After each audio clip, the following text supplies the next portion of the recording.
In this video, I'm going to talk about why I love God, Jesus Christ, more than I love my wife, my son, and any future kids that me and my wife plan to have.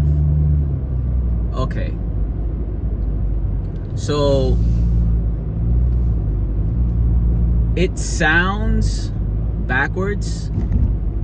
I know it doesn't sound logical, but let me explain, right?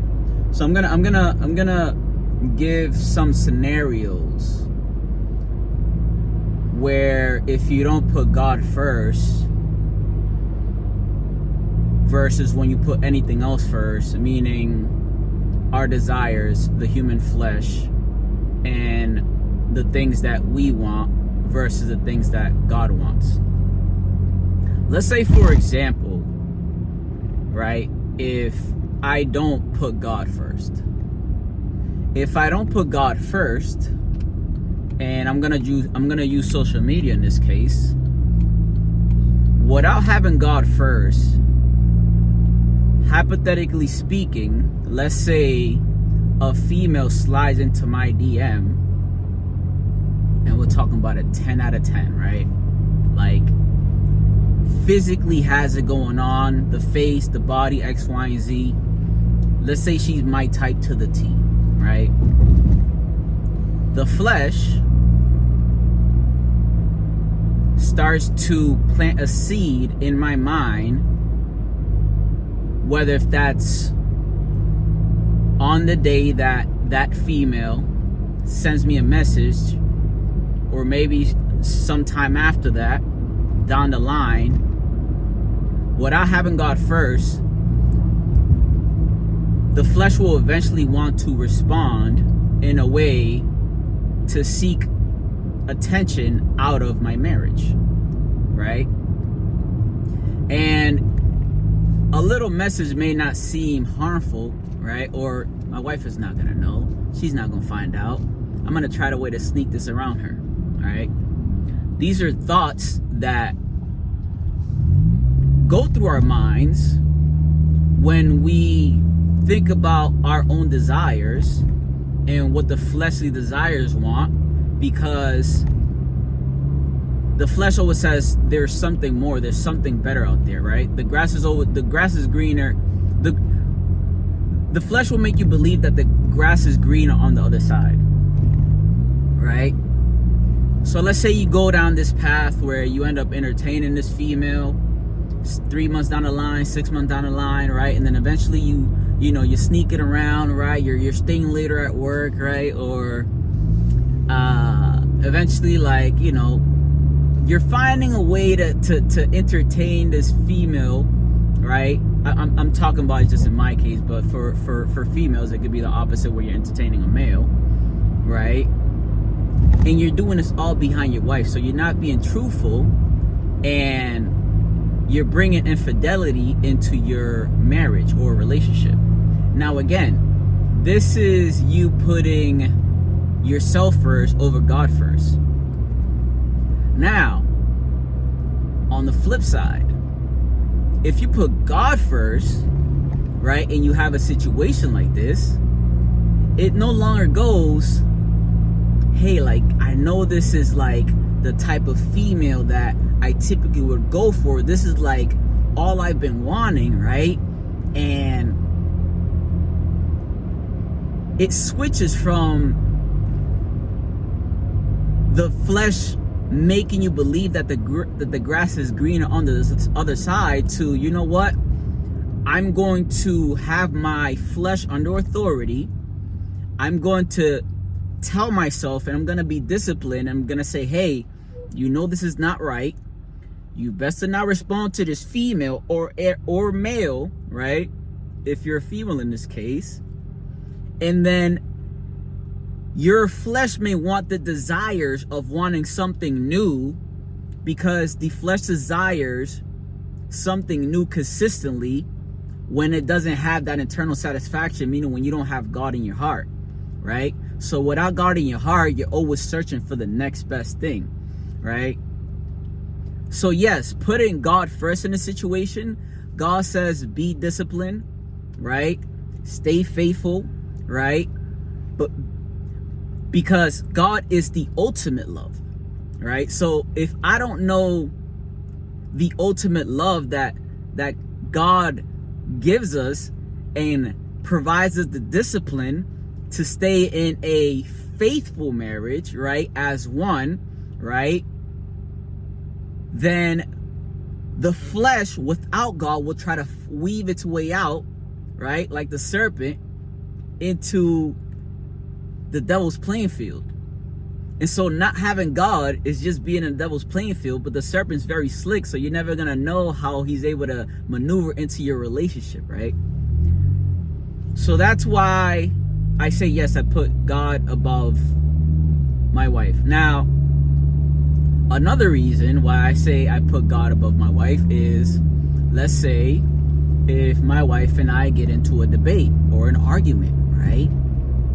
If I don't put God first, then I lose control, because let's say if I get offended, like really offended, right? I mean, you've heard of situations, you've heard of the stories, right? Where dudes like mollywopping their wife, right? Female got a black eye, dude gets arrested, right? Now he in jail for molesting his lady, right? Or they're cussing back and forth, so they're calling each other out their names, right? You this, you that, F this, F that, right? So no self-control, right? There's no self-control. And of course, it's hard to be in control when the flesh is in a state of an emotional point in time, because when emotions are high, all logic goes out the window. And it's hard to reason with somebody who's very emotional when they're upset and think that they're going to use logic to get their point across. That's never the case. They're always going to use their emotions to try to get their point across, so that the other person or the spouse, right, can bow down based off the amount of anger, right? On it's like who's winning the ego battle, right? So nobody's willing to back down because one person's offended you, said this about me, now I have to retaliate back and forth. Well, you did this, now I'm gonna hurt you more, and the back and forth, and it never ends, right? It never ends. But then this is the situation you have when you don't have God first in your relationship, when you don't put God first, because you allow your emotions to fully take over, and you think about, let me protect and defend myself and my position, right? Because I am hurt, right? And so then maybe it comes to a point where you guys don't talk for a day or 2-3 days, right? You guys giving each other the silent treatment. That used to be me, dog. Bro, that used to be, I was in a relationship back in the day. Bro, I would have talked to her for like 5 days when she pissed me off. Now again, I wasn't putting God first, right? But again, I never opened the Bible. Like, it's just my ignorance, bro. Like, how am I supposed to know? Whatever. It was whatever, bro. Chill, bro. Right? So I didn't put God first. Therefore, I ignored my ex for days upon end because my anger, frustration, and I was very emotional. And until my emotions calmed down, then I was able to get to a logical state of mind, right? Where I'm able to logically work through what happened, and now I'm able to speak again without speaking out of anger or frustration, right? So that's when you don't put God first. And then now let's say you do put God first, right? Not only do you go from being loud, cursing and yelling and the back and forth, right? But when you put God first, you're able to have more control of your emotions, because you're able to communicate in a dialogue and in a tone where you can both interpret what you're saying without making your spouse feel like they're being attacked, which is harder said than done, bro. Which is why, like, it's hard to do it with our own willpower, which is why you have to have the willpower and the with the grace of God to be able to control yourself in times where you're feeling emotional, right? Because yes, bro, it's very hard, dog, to stay in control when your spouse is pissing you off. Period. I'm not immune to this, right? This is hard for everybody, right? This is a practice. You have to practice this, right? And even at times, bro, it'd be hard for me, right? And so I'm not gonna sit here and be like, pretend like I'm Mr. Perfect, Mr. Perfect, Mr. Goody Two-Shoe, right? Because I struggle with that too, bro. And I know a lot of men and females also struggle with that, right? So I'm not, you know what I'm saying? I'm on the same boat as y'all, bro. I'm trying my best, right? But so when now you put God first, it doesn't go from like you ignoring your spouse for 3 or 4, 5 days, giving them silent treatment. Now it's like, okay, now you're willing to internalize what happened, right? And then being able to put your spouse first, right? Because God says put the other person first, right? Over yourself, so that you can know that, okay, like, because I want to make sure that my spouse is okay, let me make sure that we don't go to bed, right? Oh, that's another one, when you sleep on the couch, right? Because they upset you, right? You're not sleeping on the bed, right? So that whole thing, right? So when you don't put God first, right? So what we strive, and the goal, right, with putting God first, is that before you guys go to sleep, you guys are able to get to a state of mind, right, where you guys are both calm, and then you guys can talk about the situation, right, ideally within the same day before the sun goes down, right, and before the sun comes up again, right? So even if it's that on the same day or within 24 hours, right, give or take. I mean, there's no like for me personally, this, you know, it's the sooner the better, bro. The sooner the better. That's what I'm trying to say, right? But it's no benefit to either person or relationship to have to deal with the same lingering frustration for days on end, right? Because one person's hurt, right, and the other person still feels offended, and you said this about me, and you pissed me off, right? And it's a cycle. And you know who's smiling behind that? Satan. Because he's thinking, yeah, watch, they about to break up, man. They do this every week. Watch, they do this every other week, huh? Bro, he's slick. But because he makes you feel good, right? He makes you feel good, like, yeah, I won that battle. But did he really? Did he really? Did he really win the battle? Because I got to think back at all the relationships I've been at, bro, and like every battle that I thought I won, when I was like, yeah, I show her what's up. But you feel like crap after. You're like, oh, nah, I feel like crap. Okay, maybe I shouldn't have spoken to her. Right? Come on, dog. Come on, man. Come on, man. Right? So, like, it may feel good up front, right? Like, yeah, I'm big dog, yada, yada, yada, right? But then in the end, you feel like crap. You're like, man, nah, bro, I forced it, bro. I forced it on her. Bro, it be like that. But it's only like that, right, when we don't put God first, right? And so, yes, if I put God first, it's going to be hard up front to be in control with my emotions, right? And not have to say something out of the tongue that's going to, you know, really cut deep, and then to the point where it can, like, potentially lose your relationship or your marriage, all because of one emotional state that got you so riled up that you couldn't control it. Bro, that's Satan playing field. That's what he does. He'll make you believe that it's right now, but then he won't let you know that later on it's only destructive, right? Because he only comes to lie, kill, chill, and destroy. I'll post that quote up there, right? In the Bible. And God's plan, bro, is just, I know there's a verse that talks about the tongue, what is it? The tongue has the power of, man, how'd it go? There's power in the tongue. Man, I have to pull that up, bro. I gotta start memorizing some scriptures, bro. But yeah, I'm gonna post that too. But yeah, bro, like, death and life is in the power of tongue, something along those lines, right? But yeah, bro, so like, you want to try your best to be like God by speaking life into people, right?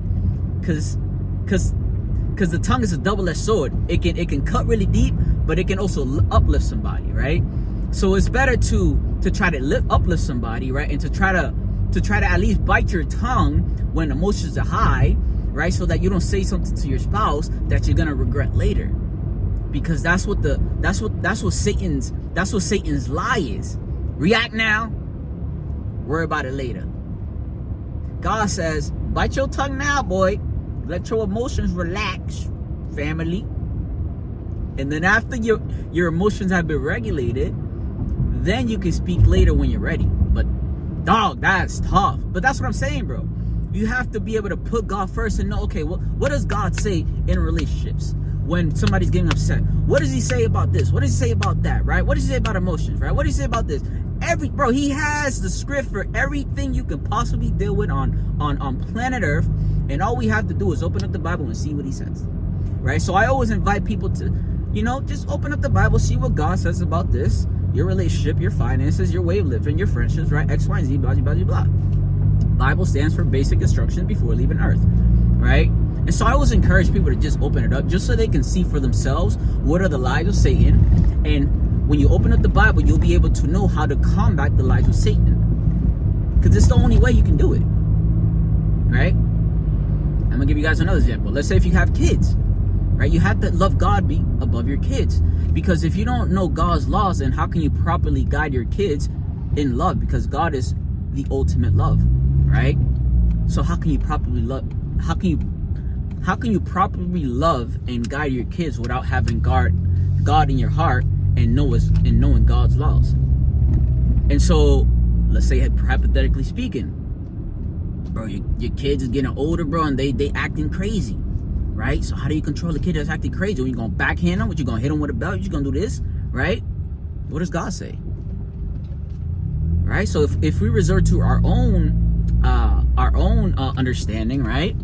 God says, lean not on your own understanding, right? I'll pull that up too. But if you lean on your own understanding, right, when you get upset and your kids piss you off, like you backhand your kids and you whipping them, you beating them with this, you beating them with that, yeah, because that's you relying on your own understanding, on you trying to figure it out on your own based off your emotions. But what does God say? So yeah, man, I just want to pray for all my parents and all my adults out there with in relationships and marriages and just that are struggling with maybe learning how to deal with and control their kids, right, and guiding their kids correctly. Lord, I pray that our parents can open up this Bible, Lord, to see what you say on how to live a fruitful, great, positive relationship, to raise their family right with Christ in their house, right? To speak with and talk to their spouse with love and kindness and positivity, and also guide their kids with joy, with positivity, with greatness, and with love. Lord, I pray that you can eventually touch the heart of the parents who are trying to figure it out, and have them seek your knowledge of wisdom, Lord, because you are wisdom, you are knowledge. And Lord, help them love you and properly be able to love their kids, spouse, and their family, and everyone around them. In your beautiful name we pray. Amen. God bless.